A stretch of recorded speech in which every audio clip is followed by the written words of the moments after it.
Hey gang, Chase here. We got the Panasonic GH5 in our rental department the other day, so we decided to take it out and play with it a little bit.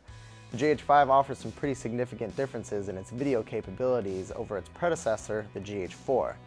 We decided to shoot a little sequence of my friend opening up his bar, Roadhouse 66 in Wrigleyville, to see some of these improvements for ourselves.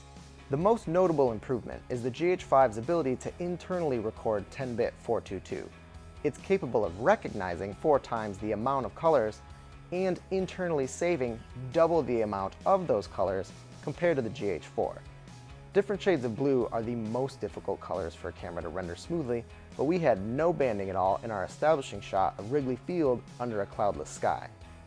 The GH5 utilizes 5 axes of image stabilization thanks to the dual IS2 feature that combines sensor stabilization and lens stabilization when you're using those Panasonic Lumix Mega OIS lenses.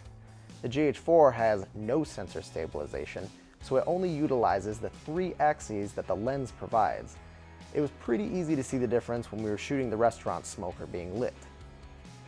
The GH5 uses the entire 20.3 megapixel micro four thirds sensor to collect information. That means the GH5 is capturing more light and it's going to have better noise performance at high ISOs.